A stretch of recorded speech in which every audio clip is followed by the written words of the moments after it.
The text came at 3:47 a.m. on a Tuesday. Grandma Rose is in the hospital. It doesn't look good. I was already awake, working late in my home office in San Francisco, reviewing acquisition proposals for my investment fund. The message was from my cousin Derek, and for a moment my heart stopped. Grandma Rose had been the one constant source of love and support in my family for 32 years. She was the only one who had never questioned my choices, never made me feel inadequate, never treated me like an outsider. I immediately called Derek back. "How bad is it?" I asked without preamble. "Pretty bad. Heart failure. The doctors aren't optimistic." His voice was strained, exhausted. "Which hospital?" "I'll catch the next flight to Phoenix." There was a pause. "Actually, Natalie, maybe you should wait a day or two. See how things develop." "Wait. Derek, she's my grandmother too." "I know, but look, the whole family is here. Mom, Dad, Uncle Jim, Aunt Carol, all the cousins. It's a lot of people, and the hospital has limits on visitors. Plus, you know how stressed Grandma gets when there's family tension." Family tension. The euphemism my relatives used to describe the fact that they'd spent the last decade treating me like a disappointment and an embarrassment. It had started when I dropped out of law school 10 years ago to pursue what they called computer stuff. While my cousins were becoming lawyers, doctors, and accountants, I was building what looked to them like a hobby business, buying and selling websites. They'd watched me work from coffee shops and spare bedrooms, living modestly while they established traditional careers and started families. What they didn't know was that my computer stuff had evolved into Phoenix Digital Holdings, a $2.8 billion investment fund specializing in technology acquisitions. I'd been quietly building an empire while they assumed I was still struggling to find direction. I'd kept my success private for good reasons. The few times I'd tried to share business wins with family, they'd either minimized my achievements or found ways to make them about themselves. When I'd bought my first building in San Francisco, Aunt Carol had suggested I was getting ahead of myself financially. When I'd mentioned closing a particularly large deal, Uncle Jim had lectured me about the dot-com bubble and the importance of real assets. So I'd learned to keep quiet. I lived in a modest apartment when I visited Phoenix, drove a sensible car, and let them maintain their assumptions about my financial situation. It was easier than dealing with their judgment and unwanted advice. But this was different. This was Grandma Rose. "Derek, I understand about hospital restrictions, but I need to see her. She's been asking about me, hasn't she?" Another pause. "Well, she's been pretty sedated." "Has she asked for me?" "Natalie, let's just see how the next day goes, okay? If she improves, then of course you should come visit." I hung up feeling confused and hurt. Something in Derek's tone suggested this wasn't just about hospital capacity or Grandma's medical condition. An hour later, my phone buzzed with a text from my cousin Jessica. "Don't come to the hospital, family only. She doesn't need stress." Family only. As if I wasn't family. As if my presence would somehow harm the woman who had loved me unconditionally my entire life. I stared at the message for a long time, trying to understand what was really happening. Then I called the hospital directly. "Phoenix General Hospital, how can I help you?" "I'm calling about my grandmother, Rose Martinez. She was admitted yesterday with heart failure." "Let me check." "Yes, Mrs. Martinez is in our cardiac intensive care unit." "Are you calling for visiting information?" "Yes, I'd like to know about visiting hours and any restrictions." "Visiting hours are 8 a.m. to 8 p.m., with up to 4 visitors at a time. Would you like me to connect you to the nursing station?" "For visitors at a time. Not family only. No additional visitors." The pieces fell into place. My family hadn't excluded me because of hospital restrictions or medical concerns. They'd excluded me because they wanted me excluded. I sat in my office for another hour, processing the hurt and anger. Then I made a decision. If I couldn't visit Grandma Rose in person, I'd make sure she knew I was thinking about her in a way that would be impossible to ignore. I called my assistant Maria despite the early hour. "Maria, I need you to arrange a flower delivery to Phoenix General Hospital for this morning. The biggest, most beautiful arrangement you can find." "Of course. What's the occasion?" "My grandmother is in the ICU. I want her to know she's loved." "I'll take care of it immediately. Anything specific you'd like on the card?" "Just, with all my love, Natalie. You are everything good in this world." "Beautiful. I'll have them delivered within the hour." But as I hung up, I realized flowers weren't enough. If my family wanted to play games about who belonged and who didn't, I was ready to show them exactly what belonging looked like. I made another call, this time to David Chin, my lawyer and one of the few people who knew the true scope of my business holdings. David, I need to make a donation to Phoenix General Hospital.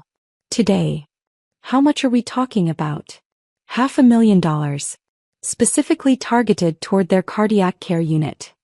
That's a substantial donation, Natalie. For tax purposes, you'll want to structure it properly. Handle whatever paperwork is necessary. But I want the donation process today, and I want it designated for immediate improvements to patient care in the cardiac ICU. Any specific improvements? I thought about Grandma Rose lying in some standard hospital room while my family controlled access to her like she was their property. Private rooms. Enhanced monitoring equipment. Whatever would provide the highest level of comfort and care for cardiac patients. I'll contact the hospital's development office immediately. An hour later, Maria called back. The flowers have been delivered. Absolutely gorgeous arrangement. White roses, lilies, and orchids. The florist said it was one of the largest arrangements they'd ever created. Thank you, Maria. Also, I spoke with the delivery driver. He said the nursing staff was very impressed and that the patient's room looked like a garden. I smiled for the first time since receiving Derek's text. At least Grandma would know someone was thinking about her. Around noon, David called with an update. The donation has been processed. Phoenix General's development director was thrilled. Apparently this is the largest single donation they've received this year. What did they say about the cardiac ICU improvements? Interesting development there.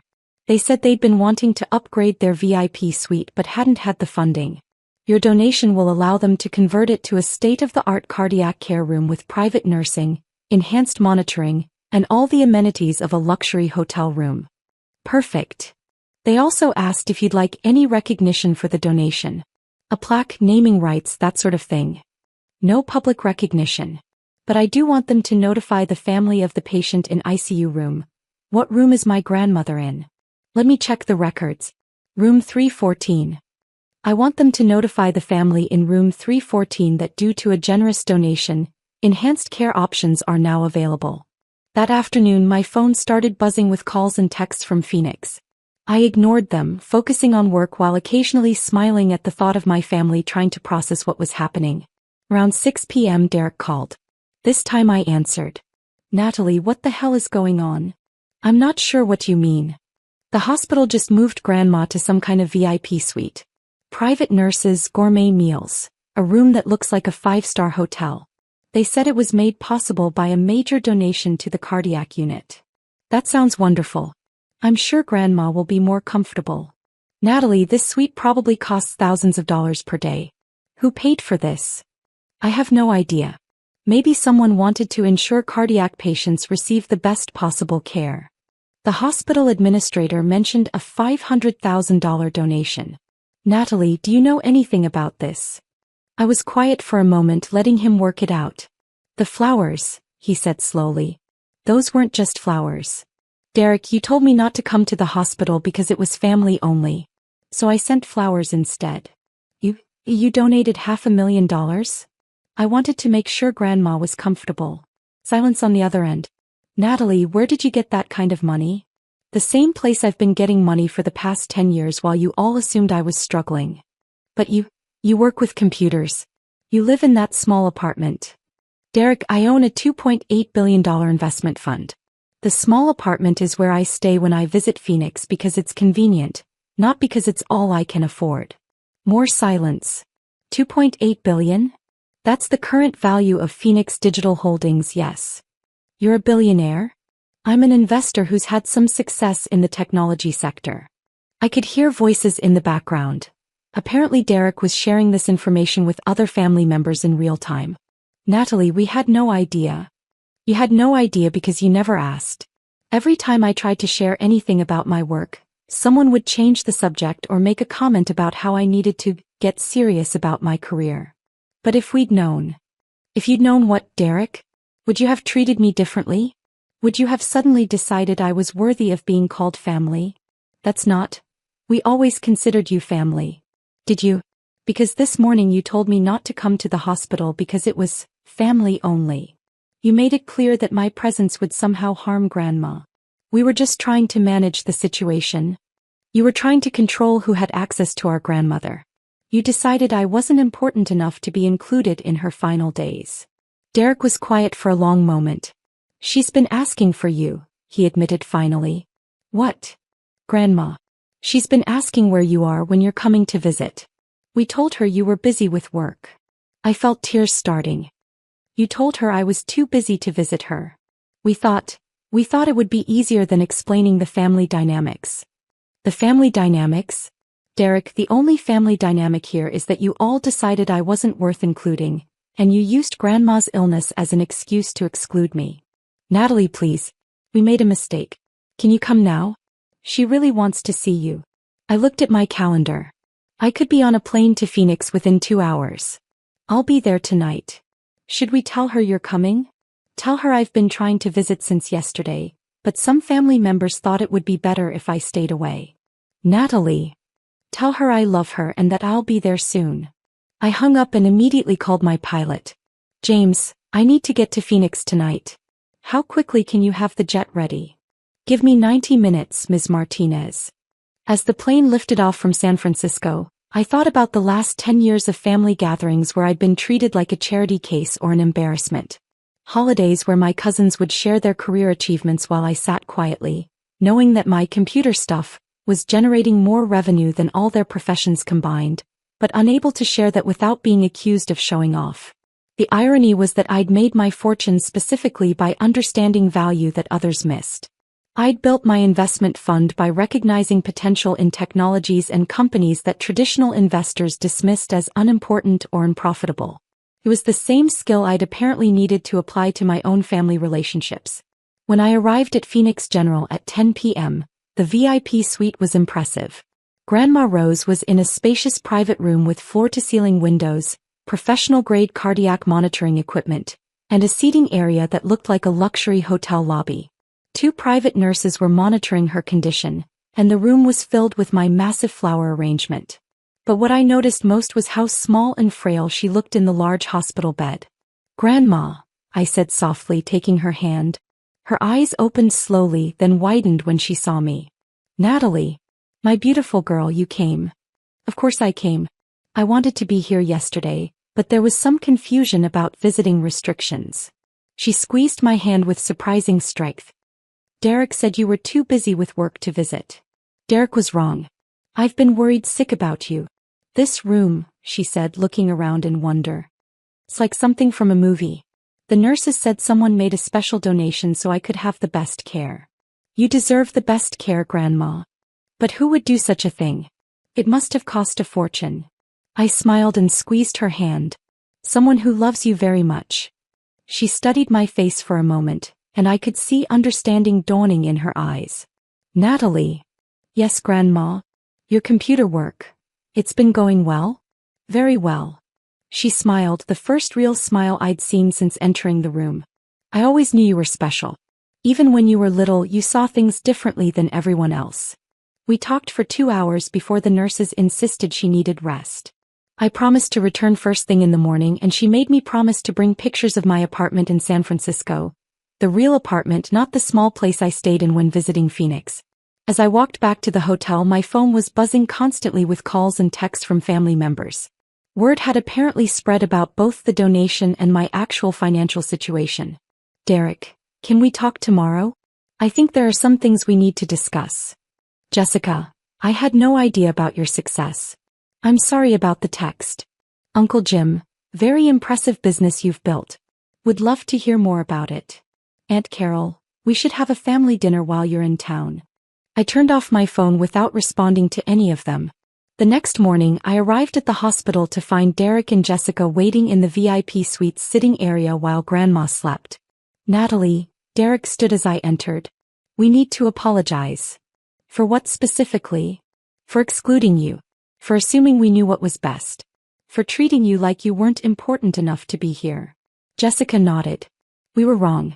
And we're sorry. I looked at them both, these cousins who had spent years making me feel like the family failure, now suddenly apologetic because they'd discovered I was wealthy. Are you sorry because you excluded me, or because you found out I could afford to donate $500,000 to a hospital? Derek shifted uncomfortably. We're sorry because we hurt you. But would you be apologizing if you still thought I was struggling financially? Neither of them answered immediately. That's what I thought, I said quietly. Natalie, Jessica said finally, we know we've made mistakes. But we're family. Isn't there a way to move forward? I looked through the glass partition at Grandma Rose, still sleeping peacefully in her private room surrounded by my flowers and the best cardiac care money could buy. Jessica, for 10 years, you've all treated me like an embarrassment. You've minimized my work, dismissed my achievements, and made it clear that I didn't measure up to your standards of success. Yesterday, when the person I love most in this family was dying, you actively prevented me from seeing her. We made a mistake. You made a choice. You decided I wasn't worth including in Grandma's final days.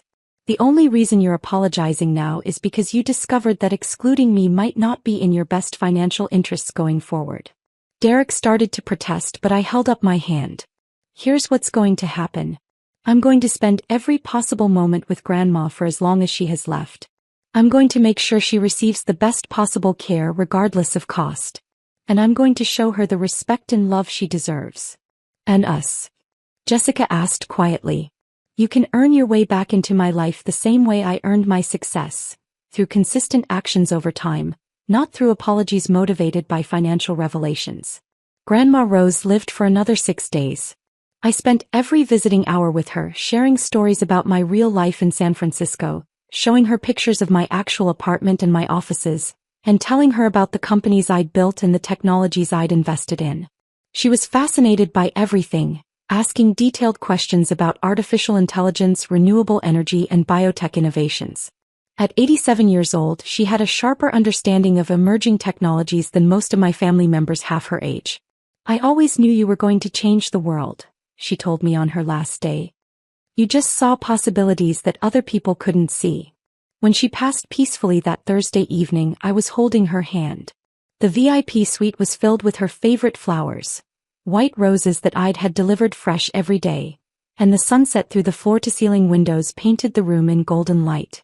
The funeral was held the following Saturday.